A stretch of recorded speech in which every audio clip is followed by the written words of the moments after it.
Hello everyone, जीत open classes के YouTube platform पर आप सभी का स्वागत है। राजस्थान कला संस्कृति चल रही थी, उसमें पहला टॉपिक मेले और त्योहार। पिछली क्लास में हमने कार्तिक का महीना पढ़ लिया था और आज की क्लास में हम माघ का महीना और फागुन का महीना पढ़ेंगे। तो सबसे पहले लेते हैं माघ का महीना। कौन सा महीना?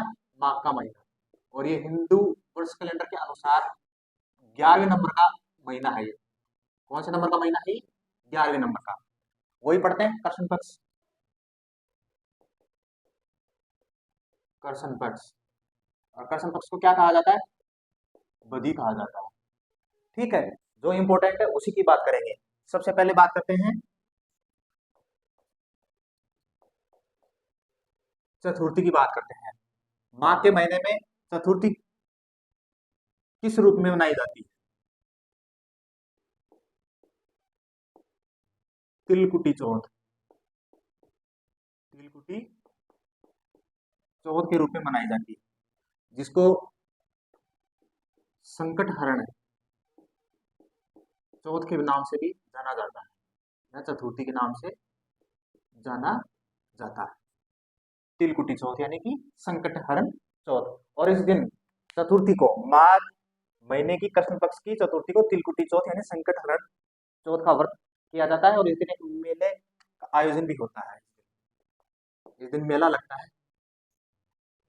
और वो मेला कहाँ पर लगता है? चौथ का बरवाड़ा। चौथ का बरवाड़ा नामक जगह पर मेले का आयोजन होता है। चौथ माता का मंदिर भी है यहाँ पर। और ये कहाँ पर है? सवाई माधोपुर। ये कहाँ पर है? ये सवाई माधोपुर है। चौथ माता का मंदिर है वहां पर, चौथ के बरवाड़ा में। और वहां पर सवाई माधोपुर में तिलकुटी चौथ का संकट हरण चतुर्थी यानी चौथ का आयोजन होता है, यानी कि व्रत का आयोजन होता है। और इस दिन इस मेले का आयोजन भी होता है। और वो कहाँ पर लगता है? चौथ का बरवाड़ा सवाई माधोपुर में। ठीक है, अब बात करते हैं एकादशी की। बात करते हैं सीधे सीधे।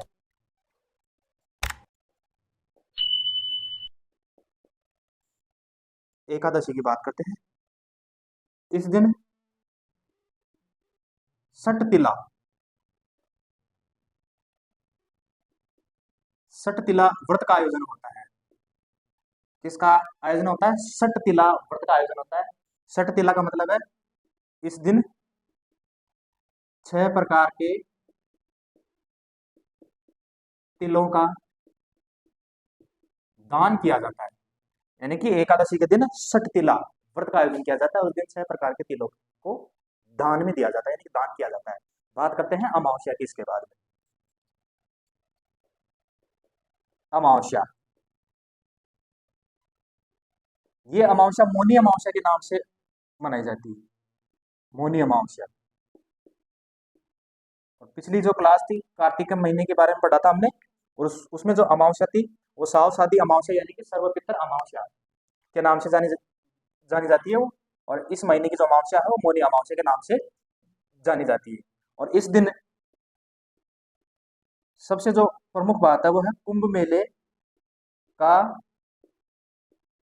शाही स्नान। इस दिन कुंभ के मेले में शाही स्नान किया जाता है।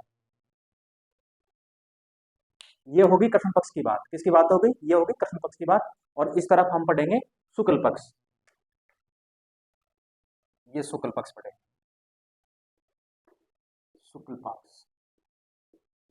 कौन सा पक्ष? शुक्ल पक्ष। और शुक्ल पक्ष को कहा जाता है सुदी। बात करते हैं सीधे सीधे एकम की। एकम मैंने शुरू में बता दिया था, नवरात्रा। और वो भी कौन किस प्रकार के नवरात्रा? गुप्त नवरात्र। साल में 2 बार आते हैं गुप्त नवरात्र। एक आषाढ़ के महीने में आते हैं और एक माह के महीने में आते हैं। और जो मैं नवरात्र आते हैं एक तो चैत्र के महीने में आते हैं जिनको बसंती नवरात्र, ठीक है। और एक आश्विन के महीने में आते हैं उनको शारदीय नवरात्र, जो कि हमने पिछली क्लास में पढ़ लिया था उन नवरात्र के बारे में। बात करते हैं पंचमी की। पंचमी, इस दिन बसंत पंचमी का आयोजन होता है। बसंत पंचमी मनाई जाती है। और बसंत पंचमी के दिन अपने राजस्थान में गार्गी पुरस्कार दिया जाता है। गार्गी पुरस्कार दिया जाता है। कौन सा पुरस्कार दिया जाता है? गार्गी पुरस्कार दिया जाता है। गार्गी पुरस्कार दिया जाता है। किसके दिया जाता है? किसके द्वारा दिया जाता है? बालिका शिक्षा फाउंडेशन राजस्थान के द्वारा। बालिका शिक्षा फाउंडेशन राजस्थान के द्वारा दिया जाता है। क्या क्राइटेरिया रहता है इसका? इसमें यानी कि ऐसी बालिकाएं जिनके 10th क्लास में यानी कि 10वीं बोर्ड क्लास में जिनके 75% या फिर से अधिक है, अगर वो अंक अर्जित करती है 10th बोर्ड क्लास में, तो उनको 3,000 रुपए की राशि मिलती है गार्गी पुरस्कार में। ठीक है। और एक जो होता है 12वीं क्लास, एक 12वीं क्लास में भी 70% या इससे अधिक अंक अर्जित करने वाली बालिकाओं को गार्गी पुरस्कार से सम्मानित किया जाता है। और इसमें जो पुरस्कार राशि है वो है 5,000 रुपए। कितनी? 5,000 रुपए। ठीक है। और इस योजना का लाभ कब मिलेगा? जब वो 11वीं क्लास में एडमिशन लेगी। 10th क्लास के पास आउट बालिका जिसके 75% या इससे अधिक मार्क्स उसने 10th बोर्ड क्लास में हासिल किए हैं, अगर वो 11th क्लास में एडमिशन लेती है तब इस योजना का उसको लाभ मिलता है। और ऐसे ही 12वीं की जो बालिका है वो 75% है, इससे अधिक अगर अंक अर्जित करती है बोर्ड क्लास में, तो उसको इस गार्गी पुरस्कार की राशि 5,000 रुपए उसको मिलती है। और इस योजना का लाभ उसको कब मिलेगा? जब वो फर्स्ट ईयर में एडमिशन लेगी। ठीक है। ये बात होगी पंचमी यानी कि बसंत पंचमी का आयोजन होता है और इस दिन गार्गी पुरस्कार का आयोजन भी किया जाता है। अब बात करते हैं पूर्णिमा की। पूर्णिमा के दिन, माह के महीने पूर्णिमा के दिन बेणेश्वर मेला लगता है। बेणेश्वर मेला लगता है। और ये कहाँ पर लगता है? कौन सी जगह पर लगता है? ये डूंगरपुर में एक जगह है नवा टापरा। डूंगरपुर में कौन सी जगह पर? ये डूंगरपुर में नवा टापरा, बेणेश्वर धाम जिसको कहा जाता है। और ये 3 नदियों के संगम पर स्थित है ये बेणेश्वर धाम। जहाँ पर इस मेले का आयोजन होता है वो है माही सोम जाखम नदियों के संगम पर। माही सोम जाखम 3 नदियों का त्रिवेणी संगम है। वहां पर ये धाम है बेणेश्वर धाम, जहां पर बेणेश्वर धाम का मेला आयोजित होता है। ठीक है। और बेणेश्वर धाम की जो स्थापना है वो संत माऊ जी के द्वारा की गई थी। किनके द्वारा की गई थी? संत माऊ जी के द्वारा इस धाम की स्थापना की गई थी। और जो बेणेश्वर धाम है ये आदिवासियों का कुंभ के नाम से प्रसिद्ध है। आदिवासियों का कुंभ। ठीक है ना। और बात हो रही है वागड़ क्षेत्र की, तो वागड़ के पुष्कर के नाम से भी प्रसिद्ध है राजस्थान। किस नाम से प्रसिद्ध है? वागड़ का पुष्कर। ये बात होगी पूर्णिमा की। यानी शुक्ल पक्ष में हमने पढ़ा एकम से नवमी तक गुप्त नवरात्र इनका आयोजन होते हैं। पंचमी को बसंत पंचमी का आयोजन होता है और बसंत पंचमी के दिन गार्गी पुरस्कार दिया जाता है और बालिका शिक्षा फाउंडेशन राजस्थान के द्वारा। ठीक है। ऐसी बालिकाएं जिनके 10th क्लास में 75% या इससे अधिक अगर अंक अर्जित होते हैं तो उनको गार्गी पुरस्कार की राशि 3,000 रुपए प्रदान की जाती है। ऐसे ही 12th क्लास बोर्ड में अगर किसी बालिका ने 75% या इससे अधिक अगर अंक अर्जित किए हैं तो गार्गी पुरस्कार की राशि उसको 5,000 रुपए मिलती है। और इस योजना का लाभ तभी मिलता है जब वो अगली क्लास में एडमिशन लेती हैं तब। ठीक है। बात करते हैं पूर्णिमा की। इस दिन बेणेश्वर मेले का आयोजन होता है, वो भी नवटापरा डूंगरपुर में। माही सोम जाखम नदियों की एक त्रिवेणी संगम है, वहां पर इस मेले का आयोजन होता है। और बेणेश्वर धाम की स्थापना संत माऊ जी के द्वारा की गई थी। और इस बेणेश्वर धाम को आदिवासियों का कुंभ भी कहा जाता है। और वागड़ क्षेत्र की बात हो रही है तो वागड़ का पुष्कर के नाम से भी जाना जाता है। और हाँ, एक खास बात इसमें यह है, यहाँ पर खंडित शिवलिंग की पूजा की जाती है। किसकी पूजा की जाती है?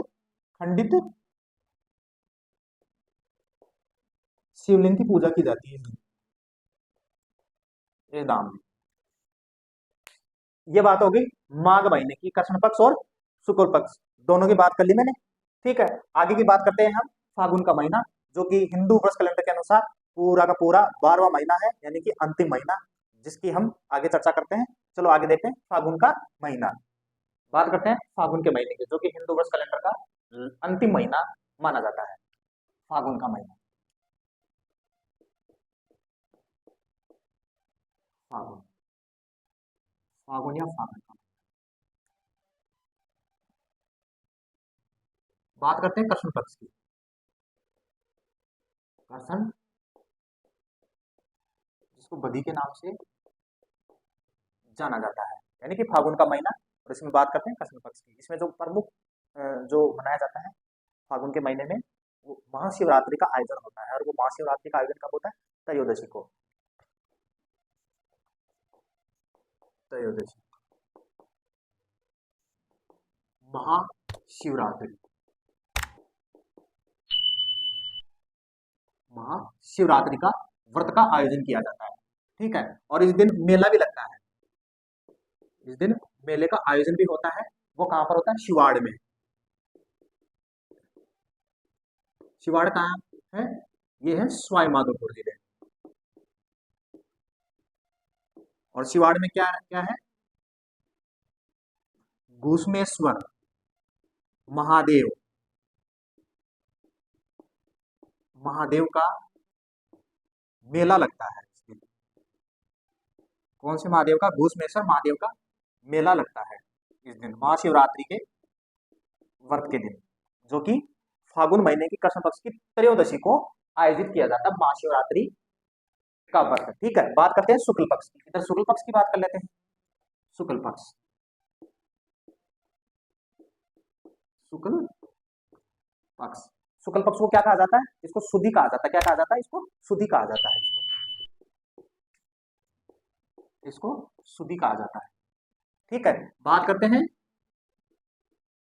द्वितीया की, सीधे सीधे।